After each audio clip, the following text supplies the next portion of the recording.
todo mundo sabe de cor. Eu acho que até as crianças que estão olhando o celular ali, né? Vão deixar de olhar o celular. O menino gosta de celular, tem coisa aí. Ele sabe. Você não sabe esse versículo? Marcos 16:15. Ide por todo mundo. Quem crê e for batizado será salvo. Amém. Glória a Deus. Então, queridos, essa mensagem foi organizada pelo pastor Edson.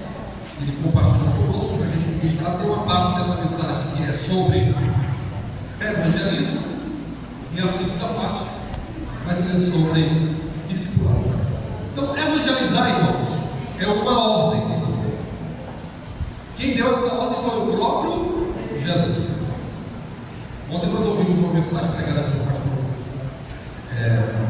Anderson, que aqueles que deixam de pregar o Evangelho estão pecando. O pecado da omissão. Estão desobedecendo a Deus. Porque Deus, Ele não pediu. O Senhor não pediu um favor para mim e para você. Ele deu uma ordem. É uma ordem. Então, se nós deixamos de cumprir essa ordem, nós estamos infringindo, quebrando aquilo que Deus estabeleceu para a igreja. A igreja ela tem muitas atividades. Tem o ensino, tem a construção, a administração, e ação social. Mas a mais importante obra da igreja é a evangelização. É o ato de fazer discípulos. E o ato de fazer discípulos envolve a primeira parte, que é a evangelização, ou evangelismo. Depois, a outra parte, que é o discipulado, que é nós chamamos na visão familiar de consolidação. O novo convertido, ele precisa ser consolidado na palavra, a ponto de que ele possa crescer e produzir outros discípulos para Jesus. Mas o processo que antecede esse processo de consolidação ou de discipulado é o evangelismo, é a evangelização. E está muito claro para nós no texto sagrado, na grande comissão, quando o Senhor disse fazer discípulos de todas as nações e de pregar o evangelho a toda criatura. Está muito claro para nós a ordem de Deus. Então, evangelizar é uma obra necessária, é uma obra muito importante. Todo crente deveria ter esse entendimento, essa consciência de que evangelizar um amigo, um parente, um vizinho, um colega de trabalho, o próximo, é um privilégio dado por Deus, porque você está compartilhando o amor de Cristo Jesus. Jesus Cristo, Ele já fez a sua parte, que foi vir a esse mundo, humilhar-se, tornar-se homem, foi obediente até a morte, como diz o texto sagrado, e morte de cruz. E Deus o exaltou soberanamente e lhe deu o nome que está acima de todo nome. Mas Ele esvaziou-se de si mesmo, tomando a forma de servo, indo ao Calvário, a cruz do Calvário, para morrer em meu e em seu lugar. Ele fez isso. Ele nos libertou do pecado. E agora, libertos do pecado, nós temos um dever, meus irmãos, a responsabilidade de cumprir a ordem imperativa de Cristo Jesus e de pregar o meu evangelho. Veja que o verbo ir está no modo imperativo. O modo imperativo é aquele modo que indica uma ordem ou um pedido, mas no caso específico aqui no texto sagrado não se refere a um pedido, mas a uma ordem. Ide, pregai o meu evangelho a toda criatura. Então essa ordem ela precisa ser obedecida. Por que ela precisa ser obedecida? Segundo Brent Gunther, uma pesquisa que o pastor que organizou esse estudo fez, ele diz que em um minuto 156 pessoas morrem no mundo sem salvação e sem esperança de salvação. E eu acho que até esse dado ele já está, de certa forma, até ultrapassado, né? Eu não sei se esse dado ele é atual, porque ele é um dado já bastante de acordo com a referência citada aqui. No ano de 1988, e a população população de 1988 para cá aumentou muito. Provavelmente esse dado não corresponde mais à realidade de hoje. Talvez morra muito mais gente do que esse.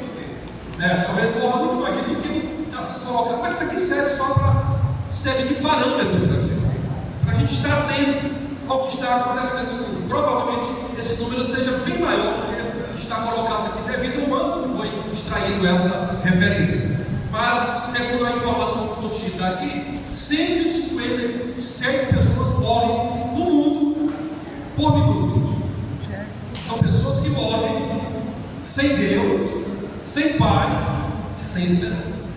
O dado continua. Numa hora, morrem 9.360 pessoas sem esperança de salvação. É muita gente. Quase 10 mil pessoas morrem no mundo por hora, sem esperança de salvação. Continua o dado do dia. Em um dia, segundo a informação contida aqui, morrem 224.640 pessoas. É muita gente. Eu tinha certeza, eu até preciso confirmar esses números, mas é muita gente. 224 mil pessoas. Então, queridos, para não perguntar mais vocês, vamos parar por aqui. Mas a gente observa que são milhares de pessoas que morrem por dia, sem Deus, sem paz e sem salvação. Então essa é uma das razões que incumbe, que lhe obriga a testemunhar o amor de Jesus, a pregar o Evangelho de Cristo, glória a Deus, anunciar o Evangelho para o amigo que está do seu lado, numa viagem, no trabalho, na rua, distribuir o folheto, falar do amor de Deus. E a igreja precisa aproveitar esses momentos. Isso aí deve ser algo natural da gente. Deve ser um estilo de vida de cada crente. Pregar o Evangelho, anunciar o Evangelho, deve ser o estilo de vida de cada crente. Porque a gente testemunha do amor de Deus com a nossa maneira de viver. 155.473, Como é no jogo? cerca de 155.473 Por hora? Por minuto? Então vai dar um número muito alto. Número muito alto. Mas assim, esses números é só para a gente pensar sobre eles. O quanto é grande a nossa responsabilidade. Quando as pessoas estão morrendo diariamente, agora nesse minuto, enquanto eu ministro essa palavra, sem Deus e sem esperança de salvação. Isso não te incomoda? Eu lhe pergunto, isso não te incomoda?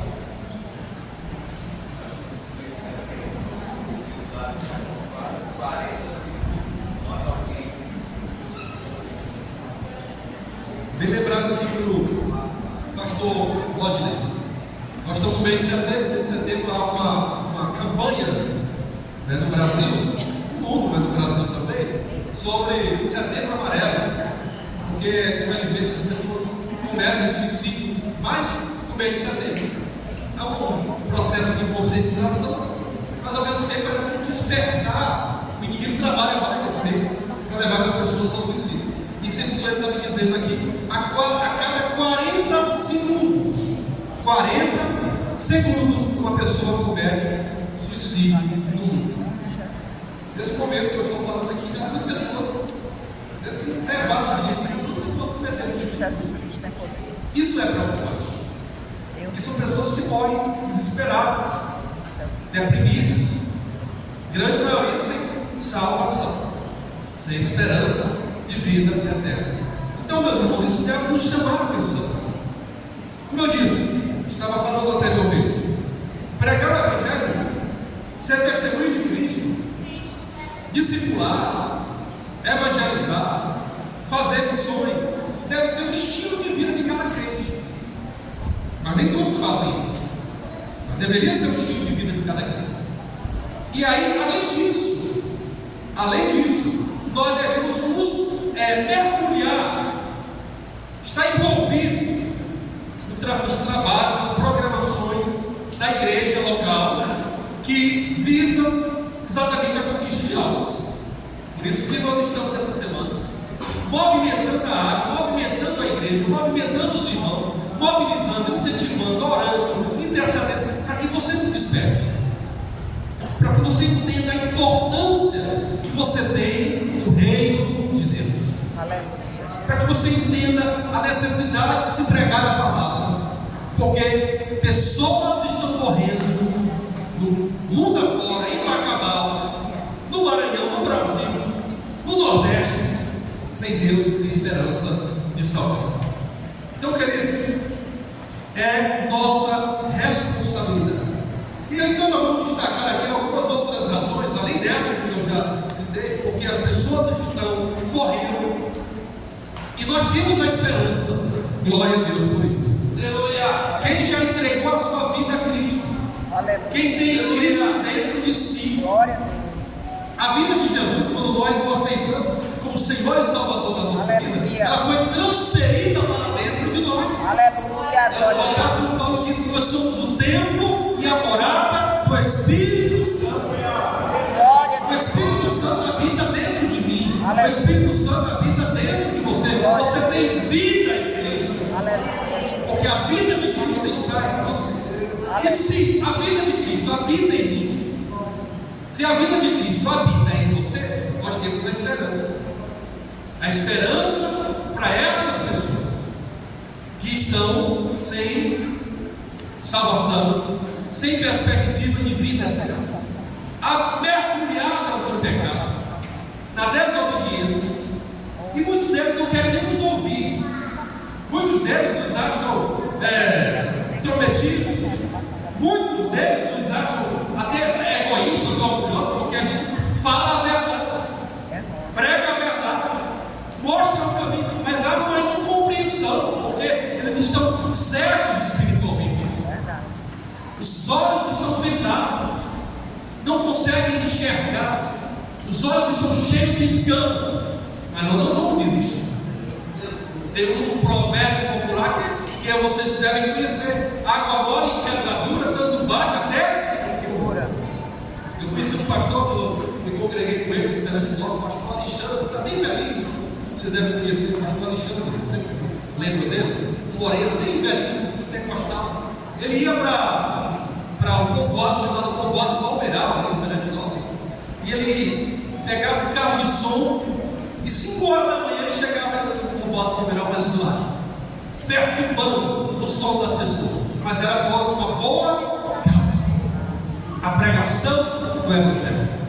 Você pode até ser mal entendido, mal compreendido, mal interpretado. Quando você sai para uma rua para evangelizar, bate na porta de alguém, às vezes a pessoa está no seu sossego, na sua privação, você chega, bate na porta, incomoda, mas é por uma boa causa. Aleluia. Aleluia. Aleluia. É para levar vida a quem está sem esperança, paz a quem está desesperado. Mas você prega, testemunha, fala do amor de Cristo, traz vida para aquela casa, e às vezes a pessoa ainda te acha ruim, te acha enjoado, te acha uma pessoa para frente, não te entende, não te preocupa com isso. Aleluia. Os discípulos foram tratados da mesma forma, e nós não somos melhores que os apóstolos. Preguemos a palavra, como diz o apóstolo Paulo, a tempo e fora de tempo. Aos que aceitam, glória a Deus. Aos que rejeitam, fica com ele Deus, mas eles não vão cobrar de nós o sangue deles vai cair sobre eles mesmos, porque rejeitaram. E como diz Hebreus 2:3, como escaparemos nós se negligenciarmos a uma tão grande salvação? A salvação foi anunciada para aqueles que nos antecederam, está sendo hoje anunciada por mim, por você, pela igreja que prega o Evangelho, que anuncia o Evangelho a tempo e fora de tempo.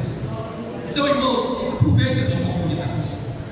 Como diz, repito, seja um estilo de vida para nós.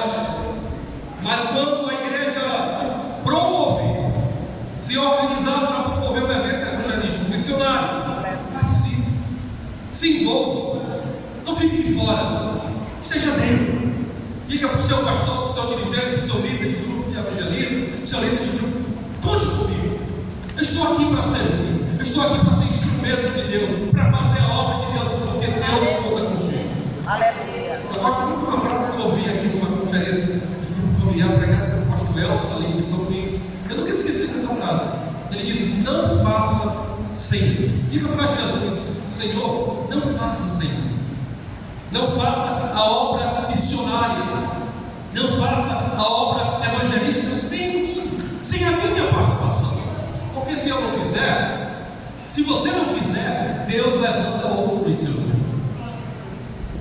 E aí você pode chegar no céu. Pode, Deus é um Deus de misericórdia, é um Deus de compaixão, mas vai chegar de mãos vazias. Como diz o hino 17: posso, tendo as mãos vazias, ao Senhor me apresentar. Quantas almas poderiam ao Senhor apresentar? Quantas almas nós poderíamos e podemos apresentar ao nosso Deus? Então, por que eu devo pregar? Por que você deve pregar? Por que você deve anunciar o Evangelho? Dentre essas coisas que eu já falei, devemos anunciar o Evangelho porque é uma profunda visão espiritual. Pregar o Evangelho não é coisa de homem. Quando eu falo de homem carnal, do homem natural. É compreender a visão espiritual que Deus revelou em Cristo e na sua palavra. Aleluia. O texto de Isaías, capítulo 6, quando Isaías teve aquela visão, eu vi o Senhor assentado no alto e sublime trono. Ele viu que uma visão espiritual. Aleluia. Então Deus, nesta noite, revela aos teus servos, às suas servas, a visão do reino de Deus. Aleluia. O Evangelho. Anuncie o Evangelho. É uma visão de reino de Deus.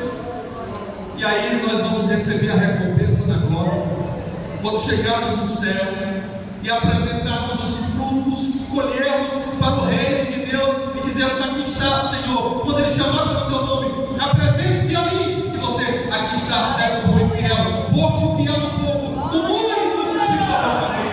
Aleluia. Bendito seja o nome do Senhor. Tem uma visão espiritual. O texto de João 4,35 diz: levantar os olhos, porque o campo está pronto para a ceifa, para a colheita. Como disse, há resistência hoje, porque nós vivemos tempos difíceis, tempos que o apóstolo Paulo profetizou na sua carta de Timóteo. Vivemos tempos difíceis, tempos que homens são avarentos, orgulhosos, presunçosos, amantes de si mesmos, desobedientes, ingratos, profanos. Mas não é essa a razão que vai impedir a igreja continuar fazendo aquilo que mais Deus deseja que a igreja faça. Então é uma obra espiritual. Nós devemos olhar, levantar os nossos olhos, contemplar que o campo está maduro, que a ceifa está madura, que nós vamos ceifar, porque é uma ordem de Deus. Nós vamos cumprir aquilo que Deus determinou em nosso coração, por meio do sacrifício que Ele realizou na cruz do Calvário. Aleluia. Segunda razão, porque, eu vou ser rápido por conta do tempo, porque devemos pregar o Evangelho. Porque é uma verdadeira paixão pelos perdidos. Diga comigo. Porque é uma verdadeira paixão pelos perdidos. Meus irmãos, só prega o Evangelho quem tem amor no coração. Não prega esse amor. Você sai da sua casa, meu irmão, 2h30, 3 horas da tarde, para ir para o plano de Salvador, naquele calor de quase 40 graus. Chegar na porta de uma pessoa estranha que você não conhece, pede permissão e entra, abre a Bíblia, canta o hino da harpa, prega o Evangelho, diz que Jesus te ama. Jesus só faz isso quem tem amor no coração. Aleluia. Aleluia.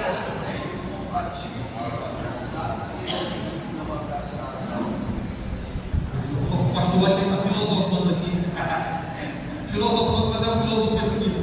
É incompatível a frase que ele citou aqui para colaborar. É incompatível. Confirmando o que eu estava dizendo. Só prega o Evangelho quem tem amor no coração. O amor de Deus. Ele diz: é incompatível ser abraçado por Jesus. Quem já foi abraçado por Jesus? Quem estava no plano Salvador sábado pela manhã lá no bairro da Areia?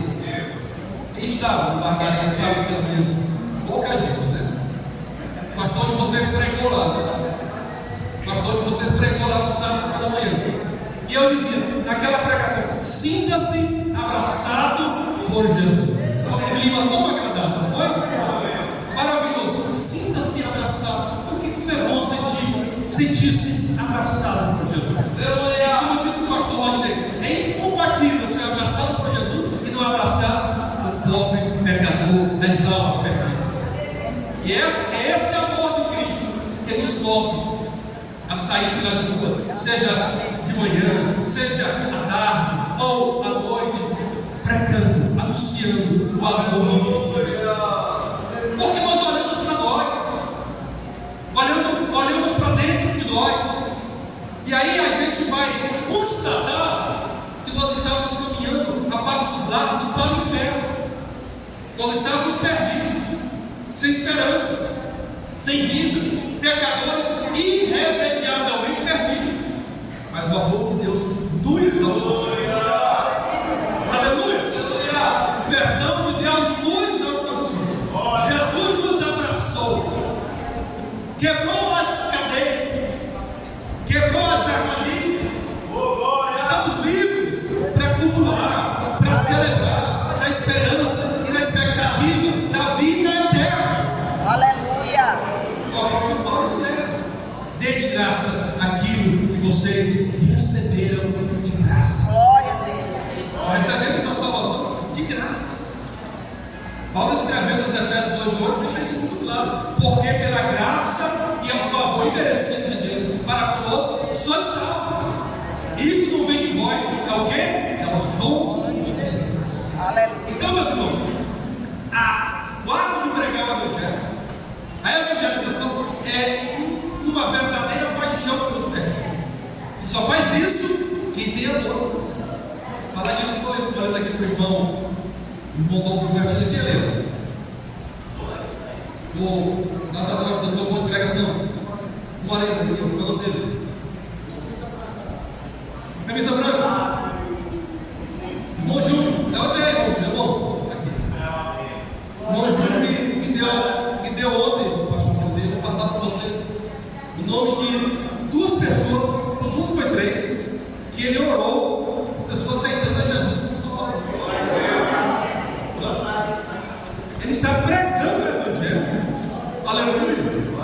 Um novo convertido que foi chamado por Deus, que foi transformado pelo poder do Evangelho, que está experimentando a glória de Cristo, está indo pregar o Evangelho, está ganhando almas para o reino de Deus.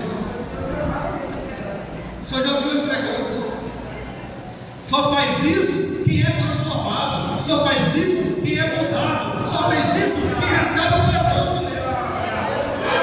Continue nessa força, meu irmão. Vai nessa tua força, porque o céu te agradece, o reino de Deus te agradece, e você não vai deixar de receber a tua recompensa. Glória a Deus. Então é uma paixão que arde no coração. Eu me lembro que quando eu era bem jovem ainda, me converti com 14 anos de idade. E aí tinha um irmão Moura, ele demorou aqui para acabar. Não sei se vocês chegaram a conhecer o irmão Moura. Lá de Chapaué, de Nonato. E era um Nonato, não sei o que você o bracinho. Moura, não sei o Moura. O Moura é meu amigo desde Tucuruí. Nós fomos juntos, jovem, lá em Tucuruí. Hoje ele está, não sei onde ele está, parece que em Minas. Mas ele morou aqui para acabar. Ele sempre foi focado no trabalho de missão evangelística. E o trabalho dele era buscar as almas perdidas dele. Eram os drogados. A meta dele era alcançar as pessoas drogadas. Ele mexia com isso lá, trabalhava recuperação de drogados. Eu morei um período em São Luís e lá eu encontro com o Moura. O Moura traçava o meu caminho. E o Moura lá em São Luís, ele tinha um trabalho de reabilitação de pessoas drogadas. E ele começou esse trabalho lá em aqui também, gente. De jovens, exatamente. E aí o Moura, lá em Tucuruí, nós tínhamos 17, 18 anos de idade. E ele me convidava, e outros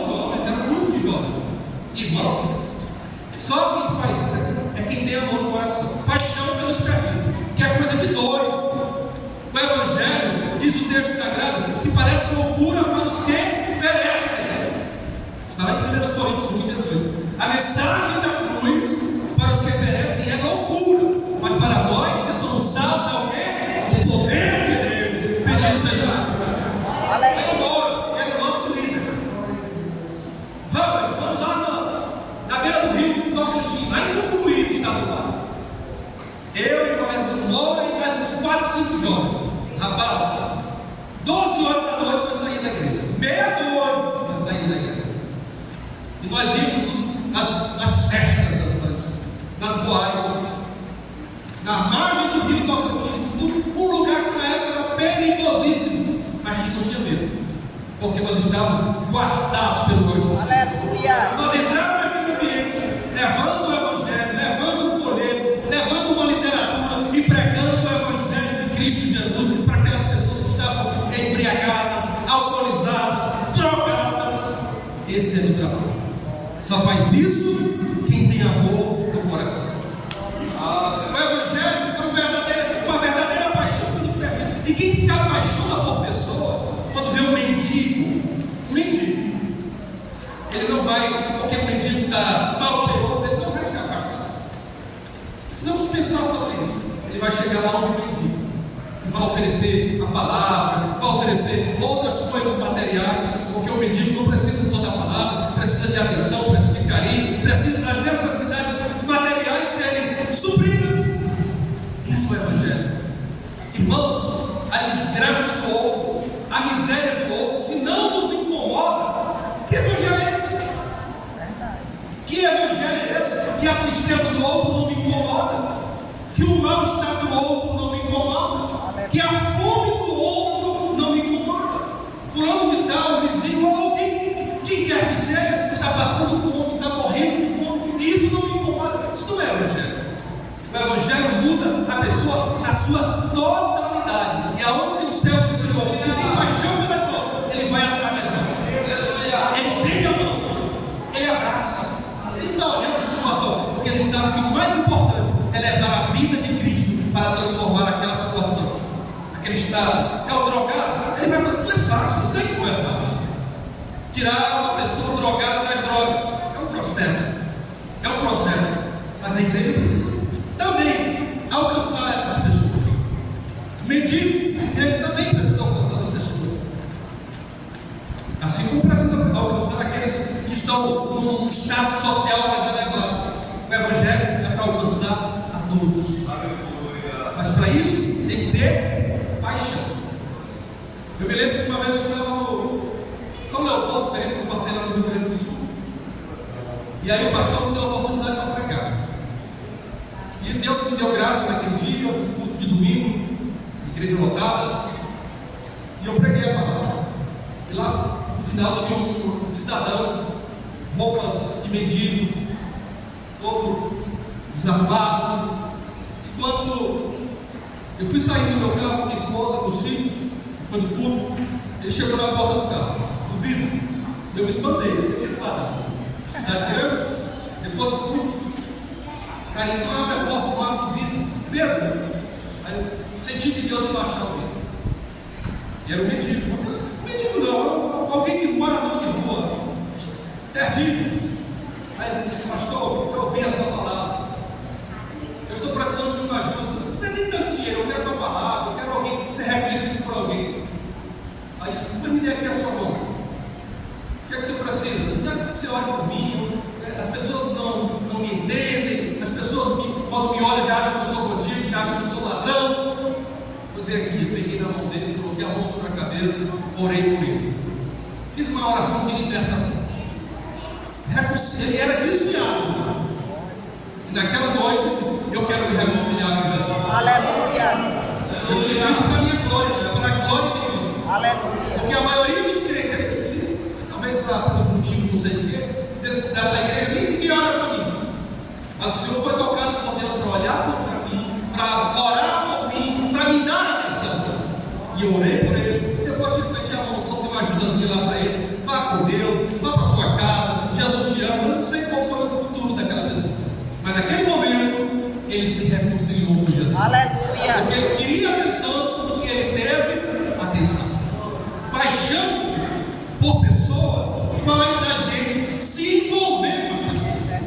E para ganhar almas, para ganhar vidas, pessoas para Jesus, a gente precisa se envolver com elas. Aleluia.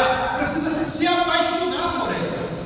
Precisa ganhar primeiro para a gente, para depois a gente ganhá-las para Jesus. Quem está entendendo? Diga glória a Deus. Isso não é impossível. Nós temos que aproveitar as oportunidades e falar do amor de Jesus aos nossos amigos no trabalho, a tempo e fora de tempo. Se apaixonar pelas pessoas. Meus irmãos, nós estamos perdendo muito tempo. Quantos vizinhos você já convidou para tomar um café na sua casa? Quantos vizinhos você já convidou para tomar um café na sua casa? O café é só uma desculpa. O café é só uma justificativa. O bolo que você vai fazer com carinho, quando você estiver lá preparando a massa, para colocar no fogão, para assar aquele bolo gostoso, é só para dizer: Jesus, esse bolo aqui é para ganhar alma para o reino de Deus. Aleluia. Esse café gostoso que eu vou fazer, esse chocolate gostoso que eu tenho aqui na casa do João Carvalho, vá lá na casa do João Carvalho, você vai tomar um chocolate gostoso, é só para ganhar alma para o reino de Deus. Aleluia. É só para ganhar alma, não tem chocolate, chocolate duro. Acho que eu vou tomar mais para tentar tirar o debate. Então, querido, é paixão. Quantas pessoas você já convidou para ir na sua casa, tomar um café, uma tarde, fazer um chá da tarde? As irmãs, a Siloé, que é um bairro, digamos assim, elitizado, né? Elitizado no sentido de aquelas casas comunadas. Como é que nós vamos fazer, Tiago, para ganhar as almas da Siloé, do bairro Santa Maria? É usar essa estratégia. Relacionamento, meu filho. Nós queremos ver as igrejas cheias, mas a gente não faz a nossa parte. Um convite assim, frio. Não é a nossa igreja. É um convite frio. Temos que ter empatia pelas pessoas, paixão pelas pessoas. Convite para o chá da tarde.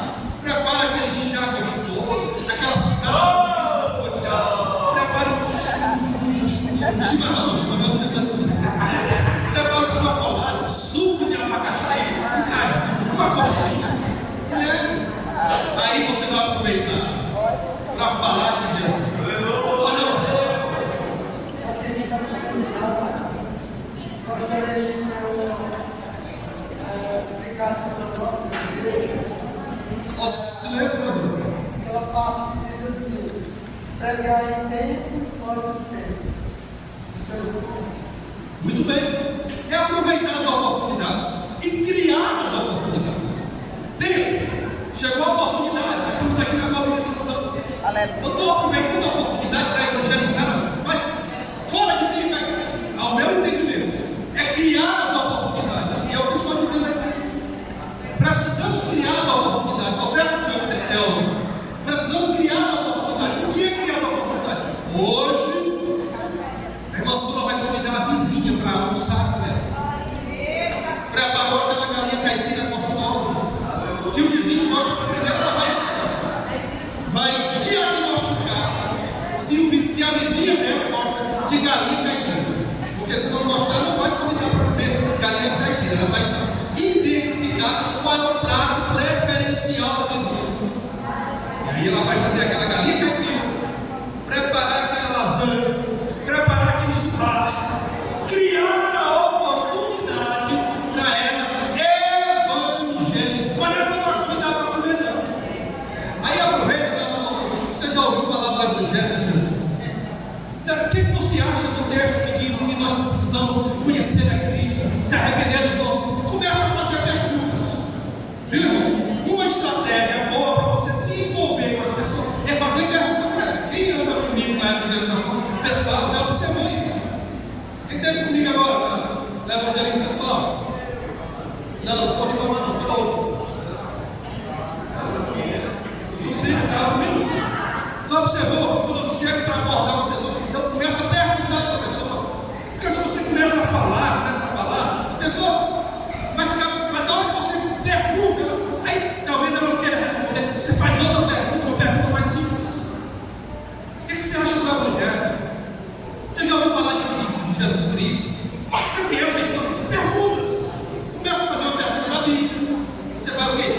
se aproximando dessa pessoa, criando uma relação, um relacionamento para você falar do amor de Deus. Então, cria oportunidade. E só cria oportunidade quem tem paixão, quem tem amor. Tá? Que dá trabalho fazer um almoço, dá trabalho para você, além de construir uma amizade, você vai aproveitar. Eu já ouvi alguém falando, dando testemunho, que um casal de missionários do Japão foi para o Japão, e a maneira que eles encontraram para falar do amor de Cristo foi: primeiramente, eles convidaram uma família para almoçar na casa dele, prepararam aquela comida deliciosa, que é a comida brasileira. A nossa culinária é uma das melhores do mundo. A culinária do Maranhão, não tem igual. A nossa culinária não tem igual. É verdade. Você vai ganhar como peixe, vai ganhar pela boca. Você vai ganhar pela boca. Aí o casal do missionário chamou aquela família. E aí aquela comida gostosa, comida brasileira. E aquele japonês ficaram admirados pelo carinho, pelo afeto, pelo respeito, pela amizade e pela comida. Aí convidaram de novo. Na primeira vez, para não espantar, eles nem falaram de Jesus. Para não espantar. Aí na segunda vez começaram a falar de Jesus. Na terceira vez era o Evangelho. Ganharam aquela família. Depois convidaram outras e mais outras e formaram a igreja. A partir do relacionamento, a partir da comida, né? A justificativa. Então vamos criar as oportunidades. Você está andando com alguém, a pessoa está precisando de uma ajuda, você está no supermercado. Só um exemplo. E a Deus que está na fila do supermercado, aí caiu uma senhora, uma mulher lá, uma senhora disse: opa, lá, minha caixinha, eu já poderia aproveitar ali aquela oportunidade, aquele gesto de altruísmo, e aproveitar, começar a falar, porque a pessoa, quando você faz um gesto de carinho, de afeto com a pessoa se abre. Ela não é? Pede, está na fila, alguém está com vários pacotes na mão, ajude, leva um pacote, e aí você aproveita para entregar o folheto. Não vamos perder a oportunidade, irmão Costa Filho, falar de Jesus a tempo e agora de Deus. Mas para isso tem que ter o quê? Paixão. Para isso tem que ter o quê? Amor. E se cada crente fizer isso, pastor, glória a Deus, nós temos que aumentar esse tempo daqui mais um pouco. Tiaguinho, nós temos que aumentar. Já sempre temos que aumentar. Mas muitos de nós estamos parados. Só aquela coisa, faz aquele convite, vai para a rua, mas não tem empatia, não tem relacionamento com as pessoas. Não se envolve com as pessoas. Você vê, irmãos, você vê. Hoje, quase que a gente não tem conversão nos nossos cultos. Por quê? Precisamos pensar sobre isso. E outra parte do mundo, não perde a oportunidade de dar sempre para perto e mais perto. E questão de dificuldade é dar os parabéns para o tempo. Exatamente. Por exemplo, quando o Estado vai começar essa cultura de repostar, quando a pessoa é crente, mas porque o livro vai dizer os parabéns, que é algo simples, né? Mas é um relacionamento. Vai passar aqui, Exatamente. Então, irmão, nós temos que amar mais. Quem está entendendo essa palavra que nós estamos falando? Nós temos que amar mais as pessoas. Criar relacionamento. Oportunidade. É o grupo de jovens, convida o jovem para e ofereça, faz alguma coisa, faz uma estratégia. Deus quer salvar ele mesmo. Mas nós precisamos fazer a nossa parte. Então, uma vida de paixão. A evangelização, e o tempo já está acabando. É uma forma de manifestar a nossa compaixão pelas almas perdidas. Jesus disse que eu vim para resgatar o que se havia perdido. Nós temos que buscar essas almas que estão perdidas. Né? E Jesus Cristo é o nosso maior exemplo, né? De buscar as almas que estão perdidas. A missão de ganhar almas é uma missão sublime. Nós já temos esse entendimento, não é verdade? A missão de ganhar almas é uma missão sublime. muitas tarefas nesse mundo. Cuidar da nossa casa, da nossa família, educar os nossos filhos, formá-los, etc. e tal. Mas precisamos colocar na nossa mente, no nosso coração, obreiros, pastores, dirigentes, jovens, irmãos de oração, todos nós, que nós temos uma missão nesse mundo. E qual é, pastor? Aquela que é sublime, ganhar vidas para Jesus. Eu não gosto nem desse termo ganhar almas. Eu gosto mais do termo ganhar pessoas, ganhar vidas. Porque conduzir, porque almas a gente ganha alma. Não é só alma. O ser humano é alma, é espírito e é corpo. Ganha vidas, ganha pessoas para Jesus. Porque a gente ganha a pessoa do seu corpo. A gente ganha a alma da pessoa, a gente ganha o corpo da pessoa para Jesus também, e a ganha o espírito para Jesus. Esses são termos que os autores usam, ganha alma, mas é a própria palavra de Deus diz que quem ganha alma, sábio é. Mas eu gosto mais da expressão ganhar vidas, ganhar pessoas. É uma maneira de pensar, ok? Mas o importante é que ganhar vida, ganhar alma, ganhar pessoa para Jesus é uma missão sublime. Coloque isso como prioridade na sua vida. Quantos anos de crente você já tem? 17? Tem 40. Tem 40 anos de crente. Você quer um menino, mas não gosta de menino. Só de crente tem 40. Guilherme? 14? 15? Aí eu pergunto para você, eu estava dizendo hoje aqui na reunião dos pastores. Eu não sei quantas aulas eu ganhei. Deus vai saber a eternidade. Porque ganhar almas, ganhar vida, não é só trazer a pessoa aqui na frente, orar por ela e abandonar. Não, os dirigentes vão falar só do discipulado. O discipulado é o complemento muito importante para consolidar aquele que se deseja Cristo. Nós estávamos dizendo hoje pela manhã, lá na reunião dos pastores, que no tempo que eu passei no Sarau como dirigente durante 4 anos, teve um período que foi maravilhoso. Todo período foi maravilhoso, mas teve um período lá, um mês. Nós oramos por mais de 100 pessoas aceitando a Jesus. Mais de 100. Um rebuliço que Deus fez. Um rebuliço. Ele quer fazer a mesma coisa. Então, assim, quantos anos de crente você já tem? Você me respondeu. Você quer que tenha 40, 30, 20, 10, 5, menos disso. Aí eu pergunto, quantas almas, quantas pessoas você já ganhou para Jesus? A missão de ganhar vidas, ganhar almas, é uma missão sublime. O que é uma coisa sublime? Conceitua aí o que é sublime. Algo de Deus. A missão de Deus. O que é sublime, pastor? É isso mesmo? Alguém tem outro sentido para a palavra sublime? Ninguém no dicionário tem a palavra sublime. Aquilo que eles estão falando aqui está correto. Mas sublime é aquilo que é muito, muito especial. Sublime. Conceitue aí de acordo com o Aurélio, com o mais na língua portuguesa, o significado da palavra sublime. Nós temos um sentido que a gente traz aqui para essa reflexão. Mas eu estou dizendo que ganhar alma, ganhar vida, é uma missão sublime, superior, sublime, superior a cuidar de qualquer outra coisa.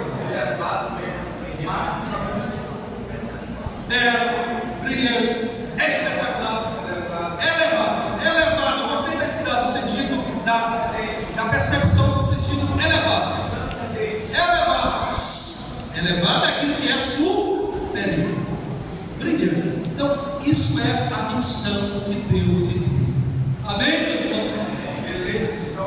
É uma missão elevada, sublime. E você se deu conta disso? Você se deu conta disso?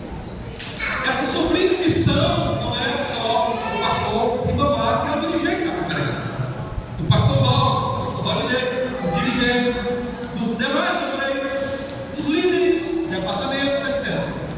É de cada crente. A sublime missão foi dada por Cristo a todos. Todos são obreiros da casa do Senhor. Alguns, uma chamada específica. Mas todos são obreiros, todos têm potencial.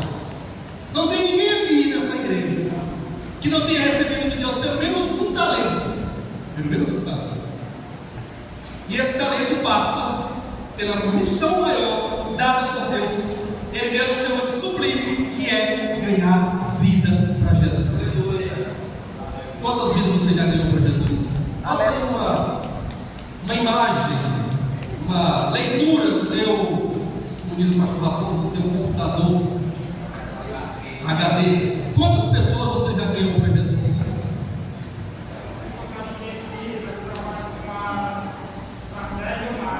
Umas 10 ou mais. Glória a Deus. Novo convertido já ganhou 10. Está dizendo aí? 10. Amém por isso. Então, irmãos, receba essa palavra nessa noite.